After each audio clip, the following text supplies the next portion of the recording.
This video lecture is on the subject Information Theory and Coding, and the topics covered in this lecture class will be Introduction to Source Coding and Types of Codes. Source coding. So source coding is the next block of your communication system after the information source. So source coding is a process of converting the source symbols from information source into the binary symbols. The functional block that performs this operation in a communication system is generally called as your source encoder.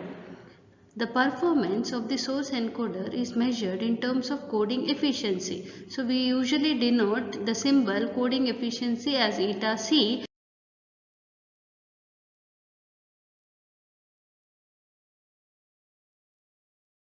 Types of codes. The first type of code is the block code. So block code is a code which maps each of the symbols of source alphabet S into some finite sequence of code symbols from the code alphabet X, and each of these finite sequence will be called as a code word. So we'll see an example here. Consider a source S emitting only 4 symbols which are encoded with binary coding. Then we'll take the symbol S is equal to S1, S2, S3, S4 and let the code alphabet be X is equal to 0 and 1. A block of code can be constructed by considering a pair of code symbols for each of the symbols. So this is what we are going to write. So we have 4 symbols S1, S2, S3 and S4. So all these 4 symbols are uniquely put into a code word. Say code A will be 00, 01, 10 and 11. So the symbols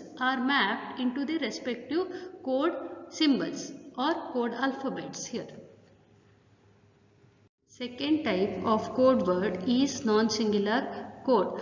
A block code is said to be non-singular if and only if all the code words are distinct and easily distinguishable from each other. That is, each symbol should be having unique code. So we'll consider an example. S is equal to S1, S2, S3, S4 and let the code alphabet X be 0 and 1. So we are trying to write a code B, okay, which should be a non-singular. Okay, so now in order to consider this code B, we'll take this code A. So all the symbols S1, S2, S3 and S4 are unique. So we can write this as a non-singular code word. Now this particular code B as written here, it will be 0, 0, 0, 0, 1 and 1, 1. So it appears to be distinct, but when we try to take the second order extension, what happens is, if we try to take the second extension of this symbol S1 here, okay, second extension, what we are going to get is S1, S1. So if we try to combine this, we are going to get the symbol as 0, 0. Now if this is 0, 0, then we already have the symbol S2 as 0, 0. So this code word of the second extension will not be unique. We can write this S1, S1 as S2. So this code B is a singular code. It is not distinct. That's why it is a singular code word. So for non-singular code word, you should have a code word which should be unique and easily distinguishable. Third type of code word is uniquely decodable code. So a block code is said to be uniquely decodable if and only if the nth extension of the code word is a non-singular for every finite value of n. That is, if we take the nth extension of the given source, it should be a non-singular code. So we'll consider, or the other definition of uniquely decodable is, a non-singular code is said to be uniquely decodable if every code word present in a long received sequence can be uniquely identified. So we'll take an example, that is second extension of the previous code A. So we had 0, 0, 0, 1, 1, 0 and 1, 1. So we'll try to take the second order extension. So if we take second order extension, we know how to write the code. So it is S1, S1, S1, S2 and so on, and the respective code word will be say A dash here. So if you see all the 16 code words here, all are unique and distinct from each other.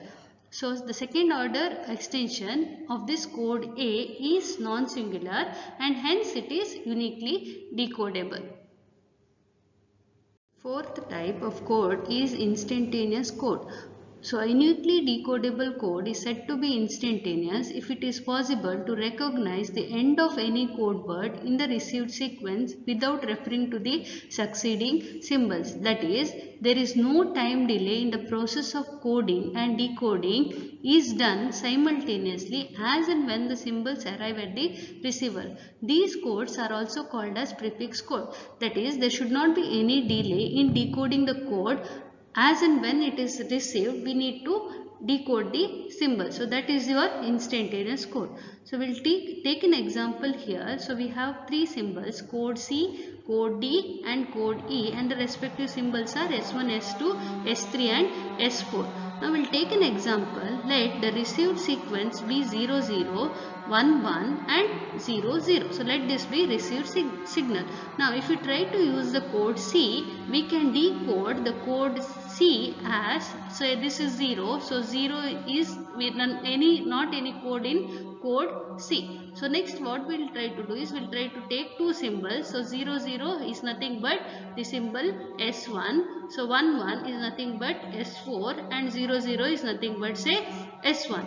Next we will take, if it is code D, then we can try to decode it as, if it is 0, it is S1, the next 0 is decoded as S1, the next 1, 1 is not there, so we'll take it as 1, 1, 0, which is nothing but the symbol S3 here. Then the next one is 0, which is again your S1 symbol, so it will be decoded easily.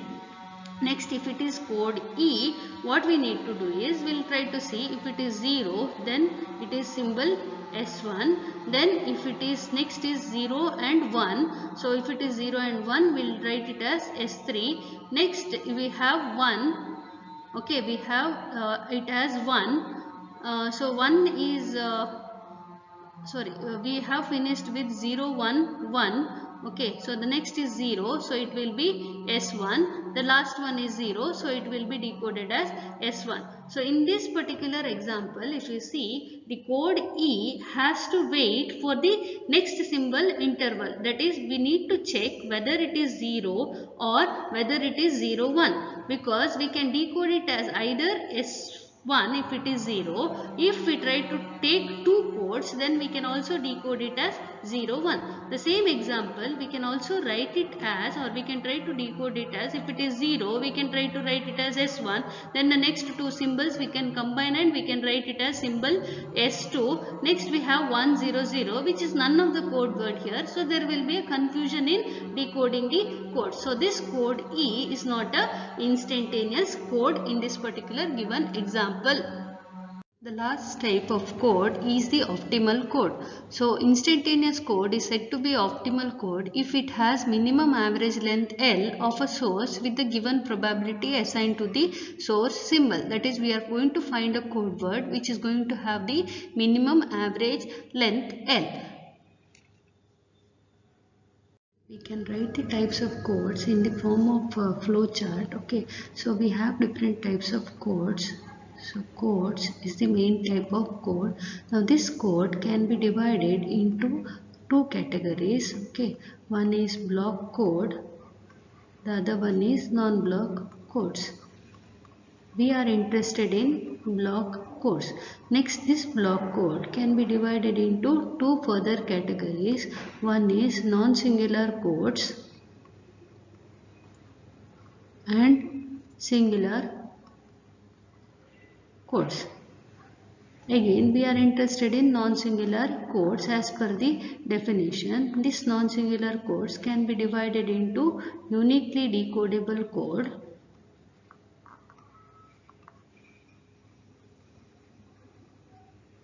and non-uniquely decodable codes. So these are the two categories for non-singular codes. Next, this uniquely decodable code can be again categorized into two. One is instantaneous code, other one is non-instantaneous code.